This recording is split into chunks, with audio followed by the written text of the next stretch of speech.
이준석과 명태균이 어떤 그 김건희 공천 개입 그리고 김영선의 공천을 위해서 어떤 대화를 나눴는지 아주 상세한 대화 내용을 확인했다고요. 예. 저희가 이제 법조계를 취재를 해가지고 저희가 단독으로 이제 확보한 어떤 문자 대화 내용인데요. 이 내용을 보시면 이제 아까 저희가 빌드업한 내용들이 어떻게 증명이 되고 네. 이제 이준석이 실제로 공천 개입에 대해서 알았는지 몰랐는지 네. 시청자 여러분께서 명확하게 판단을 하실 수 있으실 것 같습니다. 자, 첫 번째 대화입니다. 화면 띄워주시죠. 자, 이준석이 마치 김영선 공천을 위해선 어떻게 하면 된다 컨설팅 해주듯이 명태균과 대화를 한 흔적이 있었다면서요. 예. 아까 저희 보도 네. 보셨던 거 기억하시겠지만 2022년 4월에 그러니까 저 선거가 있기 전에 이제 창원시청 보궐선거 네. 관련해 가지고 아까 뭐라 그랬습니까 보도에서 김영선 전 의원이 이기는 여론조사가 있다면 전략 공천이 가능하다라는 이런 취지의 말을 한 걸로 알려져서 검찰이 이제 수사에 고발이 됐다 이런 취지의 보도가 있었는데요. 실제로 그런 대화가 있었는지 한번 네. 보겠습니다. 보시죠. 당시 자, 이제 이준석이 컨설팅 해주듯이 명태균과 대화하는 내용입니다. 네. 명태균 씨가 대표님 고맙습니다. 이 은혜 꼭 갚겠습니다. 2022년 4월 아까 말할 때 네. 그 기간이죠. 보냈더니 이제 뭐라고 합니까? 상대 후보 잡는 수치만 나오면야. 그래서 명태균 씨. 그래요. 이거는 이제 이준석이 설명했던 거예요. 네. 이기는 여론조사 갖고 오라고 원칙적으로 얘기했을 뿐이다. 예. 그죠? 그리고 명태균 씨가 자료 보내드리겠습니다. 내일 모레 조사해서 보내드리겠습니다. 예. 그래요. 라고 했고요. 네. 그러니까 네. 이준석이 넵 했죠. 하는 거죠. 그리고 정말 모레 자. 2022년 정말 보내나요? 예. PNR 방금 4월 여론조사 2일이었는데요. 4월 4일 날에 PNR 여론조사에서 김영선 38.3%대 김지수 24.9%, 김영선 전 의원이 13.4% 앞서는 것으로 조사되었습니다. 이준석 대표님 꼭 도와주세요. 고맙습니다. 자체 조사도 해서 보내드리겠습니다라고 딱 정확히 모레 네. 이런 수치를 보냈고요. 자, 그렇군요. 자, 이준석은 네. 과연 원칙적으로 대답할까요? 일단 그러네요. 네. 자, 그런 다음에 대화가 더 이어지죠. 네, 이게 중요한 대화만 저희가 좀 소개해 드리는 겁니다. 네. 다시 한번 또 나오죠. 4월 16일 대화입니다. 창원의창구 공표용이라는 조사입니다. 왜 대회로 공개됐다는 거겠죠. 김영선 37.5%, 김지수 21.2%, 예, 더 상당히 차이가 많이 벌어지네요.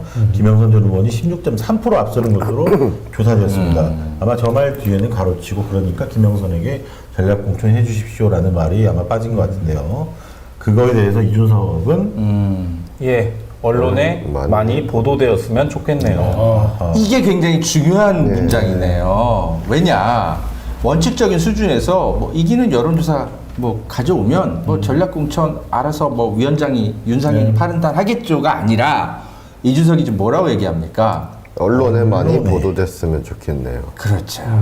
이제 컨설팅 해주는 거 아닙니까, 저거는? 예. 그렇죠. 네. 컨설팅 해주는 것도 그렇고 이제 이준석 입장에서도 김영선한테는 이제 상당히 저기서 빚이 좀 진 거잖아요. 예. 예.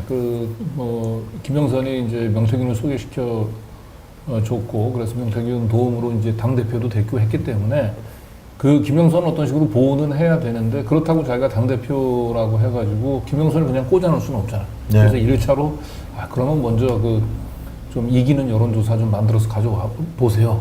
라고 얘기하고 그거 가져오니까 이거 언론에 보도 많이 내주세요. 그렇게 해야 자기도 부드럽게 김영선을 한번 공천을 시켜주자라고 하는 이제 분위기가 잡히니까. 그렇습니다. 그런 빌드업으로 보면 될 것 같아요. 이 여론조사가 한번 뉴스타파에서도 한번 보도된 적이 있었는데 그때 아마 실제 조사를 한 번도 안 돌리고 가짜 여론조사를 한번 만드는 적도 있었던 걸로 기억을 합니다. 예. 네. 그냥 명태균이 불러주는 숫자가 지지율인 아니 거예요. 뭐 이건 여론조사야 뭐 조작됐다 이거는 우리 관심은 아니고 이준석은 그냥 자기는 별 관심도 없었는데 명태균이 자꾸 뭐 여론조사 결과를 보내오면서 청탁해서 자기는 그냥 그걸 그냥 뭐 당의 공간에다가 보냈다 그런 정도가 아니라는 거죠. 그렇죠. 명태균 씨하고 네. 같이 김영선을 공천시키기 위해서 상당히 이제 이 명분을 좀 축적해 가는 과정. 그래서 서로 상의하고 있었던 거죠. 사실 검찰에서 만약에 수사가 이루어진다면은 저 대목을 가지고 이준석에게 물어봐야죠. 저 무슨 뜻으로 말한 건지, 그 실제로 어떤 건지 증거를 보여주면서 이렇게 한 거 맞죠라고 물어봐야 되는 상황인 것 같습니다. 예. 그렇습니다. 자, 또 다른 대화 내용을 저희가 또 입수했죠. 예, 그 다음에 자, 어떤 내용이죠? 예, 그 함성득 교수죠. 아크로비스타의 네. 이웃사촌. 예, 이웃사촌. 우리 요즘 많이 행복하시겠어요. 이웃사촌 돌아오셔가지고 예. 이제 김영선 여론조사를 가져왔더니 이준석 대표가 함성득 통해서 윤상현에게 보내라고 하는 그런 답변을 한 내용인데요. 바로 그냥 이번 그냥 아니, 보여주시면 그렇군요. 되겠네요. 네. 자, 2022년 4월 23일 오후 3시에 갑자기 이제 이준석에게 그죠? 예. 명태균이 김건희 연락처를 뜬금없이 보냈네요. 보냈네요. 그러면서 뭐라고 합니까? 창원시 의창구 국회의원 재보궐선거 공평 여론조사입니다. 네, 한 아까, 30분 예. 뒤에 추가로 이런 문자를 또 보내요. 네. 자, 이준석은 그러니까 뭐라고 합니까? 네. 윤상현 의원한테도 함 교수 통해서 토스해 주세요. 네. 이것도 좀 컨설팅 그 느낌이 좀 나는데요. 그렇죠. 일단 네. 예, 함성득이 번호를 함성득이라는 한번 보내고. 예. 함성득이라는 사람이 도대체 무엇이길래 이게 함성득을 통해서 윤상현한테 전달하라고 그렇게 하는 거예요. 아니 이거는 이제 어떤 의미가 있냐면은 예. 이준석이 저 여론조사를 이제 그대로 윤상현한테 보내면은 자기가 직접 이 공천에 개입한 걸로 예. 보이잖아요. 그러니까 예. 쿠션을 매긴 거죠. 쿠션을, 그러니까 자기는 예. 빠지고 그런데 실질적으로 이 공천을 주도하는 사람은 윤석열, 김건희라고 하는 걸 본인이 잘 알죠. 예. 그러니까 윤상현한테 이 김영선 이거는 여사의 뜻이다라고 하는 것들을 가장 확실하게 보여줄 수 있는 메신저가 함성득 교수라고 판단한 거죠. 그래서 함성득 통해서 윤상현한테 보내면 이게 여사의 뜻이라고 알 거고 그리고 자기는 빠지잖아요. 네. 그죠? 예. 그러니까 굉장히 영악한 거죠. 그렇죠. 네. 자, 이준석 씨의 아까 저희가 그 빌드업 과정에서 보여드렸던 이준석의 해명 기억나십니까?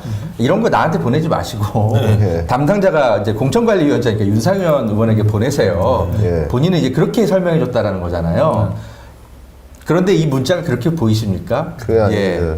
나한테 받았으니까 나한테 말고 네. 이런 거 저한테 보내지 마세요. 라고 한마디도 하지 않고 바로 윤상현 의원한테 네. 보내는데 함교수 통해서 토스해 주세요. 거의 라고 친절하게. 이건 일타 강사 같은 거 아닙니까? 거의 컨설팅 쪽집게 강의 어디를 통해서 보내야 먹히는지를 100번 양보해서 당시 이준석 대표가 네. 그런 뜻이었다 하더라도 뒷 내용을 보면은 그런 게 아니라는 걸 알 수 네. 있을 겁니다. 그렇습니다. 자, 또 다른 대화 좀 더 이어보시죠. 자, 명태균 씨가 역시 이준석에게 보낸 문자 중에 하나입니다. 자, 창원시 의창구 공천은 이제 이건 명태균의 주장인 거예요. 주장이죠. 이준석 네. 대표에게 본선 경쟁력이 강하고 지난 대선 때 정권 교체를 위해 당 기여도가 높고 박완수 전 당협위원장이 추천을 한 김영선 후보로 선택하는 것이 옳습니다. 경남 최초 여성 국회의원 기대해 봅니다. 하면서 이런 여론조사 결과 보낸 건데 역시 또 여러분 기억나십니까?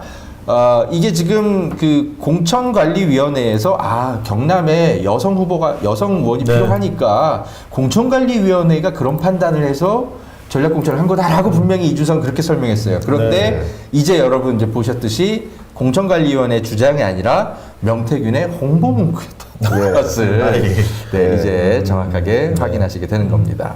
그렇습니다. 네, 그러니까 이준석 씨는 항상 이런 식이에요. 설명을 할 때 뭔가 이렇게 목적어라든지 뭔가 이렇게 뭐 수식어들을 몇 개 막 빼면서 교묘하게 거짓말들을 자꾸 만들어간다는 의심을 삽니다. 참 이분이 기자로 전직했다면 참 희대의 기레기가 그렇죠. 됐을 것 같아요. 근데 김영선 쪽이라고 이준석 그때 언론에 표현을 해요. 근데 알고 봤더니 김영선 쪽이 바로 명태균이었다. 네.